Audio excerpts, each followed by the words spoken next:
Joining me now for a very special conversation is Union Law Minister Arjun Ram Meghwal. Meghwal जी, आपकी सरकार के 100 दिन पूरे हुए और आपका जो मंत्रालय है उसमें सबसे ज्यादा काम हुआ है। आप अपने 100 दिन कैसे देखते हैं?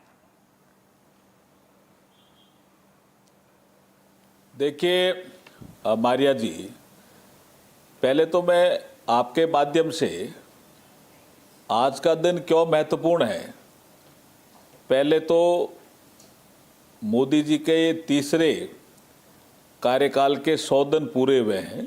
एज ए प्राइम मिनिस्टर तीसरा कार्यकाल चला जो, उसके 100 दिन पूरे हुए। दूसरा, आज विश्वकर्मा जयंती भी है, तो जितने भी लोग हाथ से काम करने वाले लोग हैं उनके लिए आज बड़ा दिन है। तीसरा, हमारे प्रधानमंत्री जी का भी जन्मदिन है, नरेंद्र मोदी जी का। और चौथा, आज पूर्णिमा भी है, फुल मून डे भी है। तो ऐसा सुखद संयोग बन रहा है। इस अवसर पर आपसे बात करके अच्छा लग रहा है। सबसे बड़ा जो हमारे इस कालखंड में जो न्यू क्रिमिनल लॉज लागू हुए जी 1 जुलाई 2024 से, ये बहुत ही एक महत्वपूर्ण ये कालखंड रहा है कि औपनिवेशिक काल के जो हमारे आईपीसी, सीआरपीसी, एविडेंस एक्ट थे, उनकी जगह भारतीय न्याय संहिता, भारतीय नागरिक सुरक्षा संहिता और भारतीय साक्ष्य अधिनियम, ये तीनों 1 जुलाई 2024 से लागू हो गए जी। तो ये एक बहुत बड़ा अचीवमेंट हम मानते हैं। इसके अलावा भी हमारे लॉ एंड जस्टिस डिपार्टमेंट में, चाहे जुडिशियल अपॉइंटमेंट का विषय हो, सुप्रीम कोर्ट में सभी जजों के अपॉइंटमेंट का मामला हो, चाहे हमारे जो नालसा, सालसा, उसमें न्याय बंधु लीगल सर्विसेज का मामला हो, चाहे हमारे नोटरी को हम ऑनलाइन करके और डिजिटल सर्टिफिकेट देने का मामला हो, ऐसे कई मामले हैं जिससे हमें लगता है कि ये 100 दिन का जो कालखंड रहा है लॉ एंड जस्टिस डिपार्टमेंट के लिए, ये अभूतपूर्व रहा है और अच्छा रहा है। मेघवाल जी, क्योंकि शुरुआत हुई है सरकार की और 100 दिन में आप लोगों ने इतने काम कर लिए हैं, तो आगे का क्या रास्ता होगा? और क्या जो वक्फ बिल है, जो जिस पर अब जेपीसी बैठ गई है, बहुत सारे राउंड्स ऑफ मीटिंग्स हो चुके हैं, वो आपके लिए बहुत अहमियत रखता है, लेकिन जो आपके सहयोगी दल हैं, जो एनडीए के पार्टनर्स हैं, वो लोग भी उसका विरोध कर रहे हैं।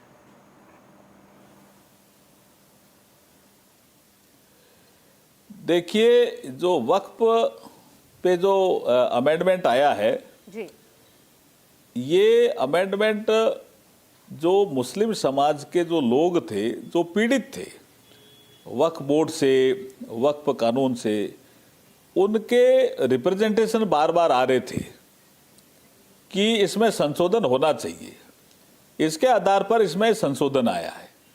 और जब इसमें संशोधन आया था तो जो अपोजिशन के लोग थे, मैं पार्लियामेंट अफेयर्स भी देखता हूं, तो उस समय उन्होंने कहा कि हम इस पे चर्चा करना चाहते हैं at the time of introduction. Right. तो आपने देखा होगा कि ऑनरेबल स्पीकर साहब ने at the time of introduction इसमें चर्चा अलाउ की और करीब 2-2.5 घंटे 3 घंटे चर्चा हुई। उसमें अपोजिशन के लोग भी बोले, हमारे सहयोगी लोग भी बोले, तो सहयोगी लोग तो समर्थन में ही बोले थे लोकसभा में। उसके बाद उनकी डिमांड थी अपोजिशन की कि साहब इसको कमेटी में भेज दिया जाए। तो एक पार्लियामेंट की जॉइंट कमेटी बनी जिसके जगदम्बिका पाल अध्यक्ष बने और वो अपनी सुनवाई कर रहे हैं। तो मुझे लगता है कि इसमें जो इंक्रोचमेंट करने वाले लोग हैं, जिन्होंने कब्जा कर रखा है जमीनों पे, वो ही विरोध कर रहे हैं। अदरवाइज तो ये जिस भावना से बिल आया है, ये गरीब मुसलमानों के लिए हितकारी बिल है। इंडिकेशन सर्टेनली अब गवर्नमेंट की तरफ से आ रहा है कि 1 नेशन 1 इलेक्शन इसी कार्यकाल में आपके पूरा होगा। क्या उसका टाइमलाइन होगा? किस तरह से आप सरकार एज अ लॉ मिनिस्टर आप कैसे इसको इंप्लीमेंट करते हुए देखना चाहते हैं?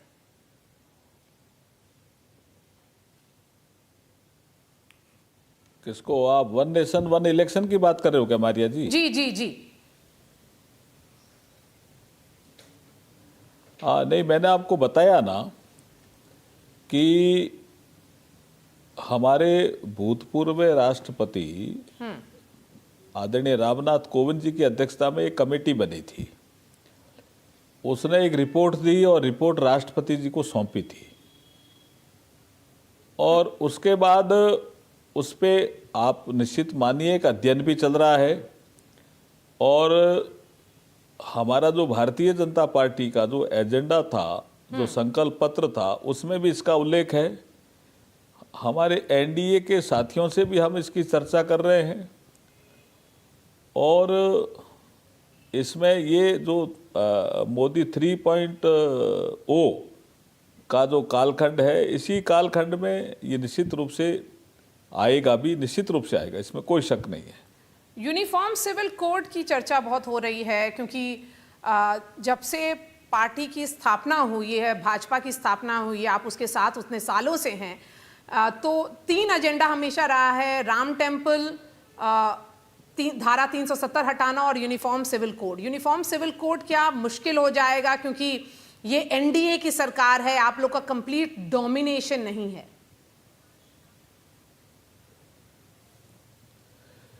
देखिए, ये जो आपने सही कहा कि भारतीय जनसंघ के ज़माने से हमारे ये 3 एजेंडा होते थे, और जब 6 अप्रैल 1980 को भारतीय जनता पार्टी बनी थी, तब भी हमारे एजेंडा थे। भगवान श्री राम का भव्य मंदिर बनना, धारा 370 का समाप्त होना, और यूनिफॉर्म सिविल कोड इस देश में लागू होना। तो 2 एजेंडा तो पूरे हो गए, और तीसरे एजेंडे पे भी काम चल रहा है। अगर हमारे जो साथी दल हैं, जो हमारे एनडीए की सरकार में भागीदार हैं, उनसे भी चर्चा हमारी चल रही है। देखिए, अभी तो ये लॉ कमीशन ऑफ इंडिया के पास एक मैंडेट है, और फिर राज्यों ने भी इसमें तेजी से काम किया है। उत्तराखंड में इसमें एक्ट आ गया, गोवा में पहले से ही लागू है, कुछ और राज्य भी इस दिशा में सोच रहे हैं। अभी लाल किले की प्राचीर से भी प्रधानमंत्री जी ने इसके कुछ संकेत दिए हैं। तो ये मानिए कि ये हमारा जो भारतीय जनता पार्टी का जो संकल्प पत्र था, उसमें भी हमारा तो ये एजेंडा है ही, लेकिन हम एनडीए के साथी दलों से भी बात करके इस दिशा में हम निश्चित रूप से कदम बढ़ाएंगे। मेघवाल जी, अभी जो R G Kar medical college hospital में जो घटना हुई, उसके बाद पूरा देश शर्मसार है। उसके बाद हमने देखा कि ममता बनर्जी की सरकार ने अमेंडमेंट्स सजेस्ट किया और कहा कि वो रेप लॉस को काफ़ी सख्त करेंगी। इस तरह का इनिशिएटिव क्या स्टेट गवर्नमेंट्स अगर लेती है तो सेंटर कितना उनका साथ देगी?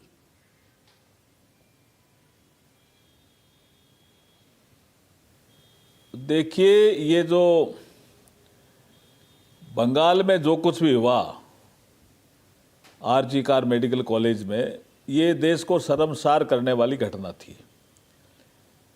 और वहाँ की जो मुख्यमंत्री है ममता बनर्जी, जब पूरे बंगाल में ये उबाल आया कि महिलाएं सुरक्षित नहीं हैं और कुछ गुंडों ने तथ्यों को नष्ट करने का काम किया, तो उन्होंने इसको कवर अप करने के लिए हमको एक चिट्ठी लिखी कि महिलाओं के खिलाफ जब अपराध होते हैं उसके लिए सख्त कानून बनाओ, फास्ट ट्रैक कोर्ट का कानून बनाओ जी। तो हमारे यहाँ से जवाब गया है तो पहले से ही है ऑलरेडी। आप बंगाल इसमें कम काम कर रहा है, बंगाल इसमें फिसड्डी साबित हुआ है। जब उनको डाटा दिया गया तो उन्होंने कहा आप क्या करें। तो इन सब चीज़ों को कवर अप करने के लिए इन्होंने एक अलग से एक्ट बनाने की कोशिश की। जो हमारे न्यू क्रिमिनल लॉज हैं उनमें देखा कि हम टाइमलाइन कुछ अलग कर देते हैं, लेकिन आप मानिए कि इस देश में संविधान सबसे ऊपर है। संविधान में एक यूनियन लिस्ट है, उसके कानून बनाने के अधिकार केंद्र सरकार के पास ही है। एक स्टेट लिस्ट है, एक कनकरेंट लिस्ट है जी। लेकिन इन्होंने ये जो नया कानून बना करके जो काम करने की कोशिश की है, ये कुछ नहीं है, खाली कवर अप करने का काम है। जैसे केरला में एक बार केरला की सरकार ने कहा हम विदेश सचिव की नियुक्ति करते हैं, विदेश सचिव तो भारत सरकार का ही अंग है ना। केरल की सरकार विदेश सचिव की नियुक्ति कैसे कर सकते हैं? तो ये कुछ चीज़ें कवर अप करने के लिए कुछ सरकारें प्रयास करती है, वो संविधान के अनुरूप, क्योंकि सब चीज़ें ये आपको देखते हो कि राज्यपाल के यहाँ भी इसकी जांच होती है, फिर राष्ट्रपति जी के यहाँ भी जांच होती है, जो संविधान के अनुरूप पाया जाता है वही अप्रूवल होती है, उसके अनुरूप नहीं होता है तो उसकी अप्रूवल भी नहीं होती है। मेरा आखिरी सवाल, अब मैं आपको पॉलिटिक्स की तरफ ले जाऊंगी, क्योंकि आपसे चर्चा अगर हो रही है तो पॉलिटिक्स के बिना कैसे पूरी होगी। आप स्टार कैंपेनर हैं हरियाणा चुनाव में के लिए मेघवाल जी। हरियाणा मुश्किल दिख रहा है आपकी पार्टी के लिए? जी, मारिया जी, मैं 20-25 दिनों से हरियाणा में डेली जा रहा हूं।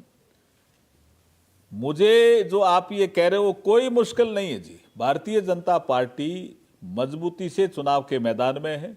कल 15 तारीख को विड्रॉवल का दिन था, उसके बाद अब जो मैदान है उसमें करीब करीब हम आमने सामने ही हैं, बीजेपी और कांग्रेस, और बीच में आम आदमी पार्टी भी है, कुछ निर्दलीय भी है। लेकिन पिछले 10 सालों में जो बीजेपी ने काम किया है वहाँ, वो गुड गवर्नेंस और डेवलपमेंट, ये हमारा एजेंडा तेजी से चल पड़ा है। जैसे मैं गांव में जाता हूं तो वहां कहते हैं सब बिना खर्ची के, बिना पर्ची के अगर किसी ने रोजगार दिया है, नौकरी दी है तो बीजेपी ने दी है।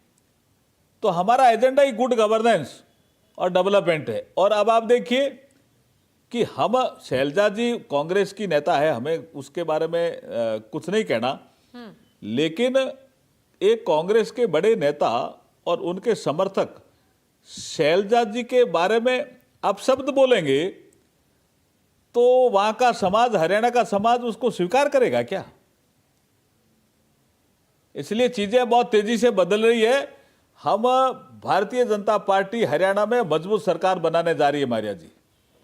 अगर सरकार नहीं, कुछ नंबर से पीछे रह गए आप लोग, तो क्या फिर जेजेपी के साथ अलायंस होगा? दुष्यंत चौटाला आपके साथ रहे हैं, काम किया उन्होंने, डेप्यूटी चीफ मिनिस्टर भी रहे हैं। अब की बार तो मुझे नहीं लगता कि कोई जेजेपी का कोई आदमी वहां जीतेगा। क्या परिस्थितियां देखिए, आप थोड़ा सा असेसमेंट आप भी करिए, मुझे नहीं लगता। और भाजपा मजबूत सरकार बनाएगी जी, निश्चित रूप से भाजपा खुद अपने बूते पर मजबूत सरकार बनाएगी। हमारे साथ जुड़ने के लिए बहुत बहुत शुक्रिया Arjun Ram Meghwal, union minister there, Thank you, explaining to us the agenda of what has been achieved and what is the road forward for his ministry, that is the law ministry. Thanks so much for speaking to NDTV, sir.